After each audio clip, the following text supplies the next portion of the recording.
Hello, and welcome to Money Girls Quick and Dirty Tips for a Richer Life. I'm your host, Laura Adams. Today's topic is about a way to actually profit from the decline of the financial markets by converting a traditional IRA into a Roth account if you're eligible.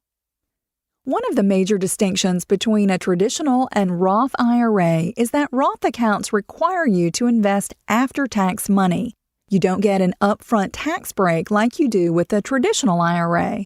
But once taxes are initially paid, you never have to pay tax on funds in a Roth account again.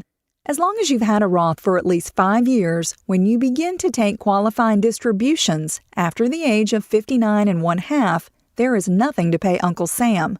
That's a nice retirement gift. If you have a traditional IRA, chances are its value has decreased this year due to the volatile stock market.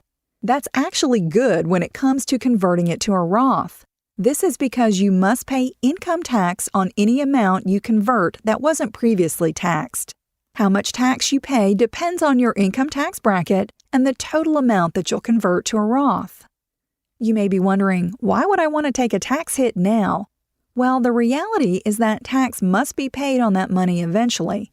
If it remains in a traditional IRA, you are simply deferring taxes until the time you begin to take distributions in the future. But what if tax rates are lower now than they will be in the future?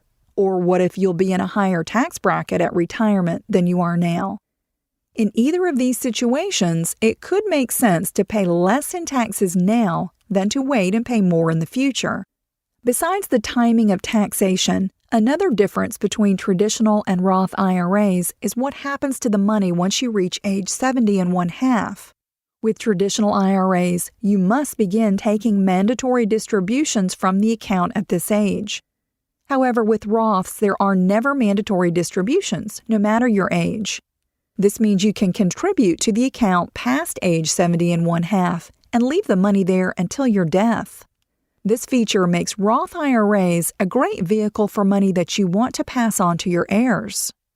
These are a couple of the benefits that make Roth IRAs one of the most recommended retirement saving vehicles for those in the middle class. The only restriction is that you can't make too much money. You cannot make over $100,000 for the tax year you decide to do a Roth conversion. And once you have the Roth in place, your income cannot exceed annual limits set by the IRS and still make contributions. For 2008, this income limit is $169,000 if you're married and file jointly. If you file taxes as a single person or head of household, the income limit is $116,000. Here's a tip if you begin investing in a Roth IRA but find later on that your income exceeds the allowable limits. Simply leave the Roth in place to continue to grow, but open a new traditional IRA and begin investing in it instead. The annual maximum amount that you can contribute to a traditional IRA, Roth IRA, or to both is limited by your taxable income up to $5,000 for 2008. So if you're a student and will only make $3,000 in 2008, for example, your IRA contributions cannot exceed $3,000. But if you're at least 50 years of age by the end of 2008, you can contribute an additional $1,000 as a catch-up provision for a maximum contribution of $6,000. And remember that you can make contributions to a traditional or Roth IRA up until April 15th following the tax year. A Roth conversion is accomplished by doing a transfer or a rollover. With a transfer, you direct your IRA trustee to move your funds by a certain date. If you do a rollover, you receive the distribution check from the traditional IRA and send it to the new Roth account. This must be done within 60 days, or you'll have to pay taxes plus an additional penalty for taking an early distribution. An IRA distribution is taxable in the year you receive it.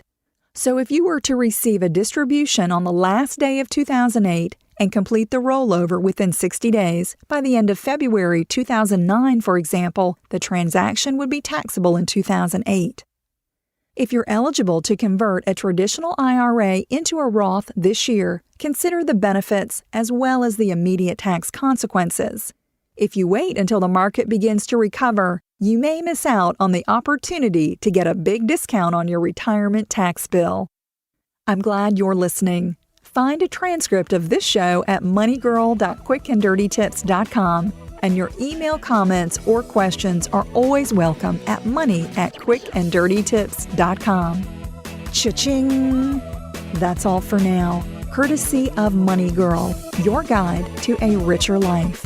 Since everyone's financial situation is different, this podcast is for educational purposes only and is not intended to be a substitute for seeking personalized professional advice.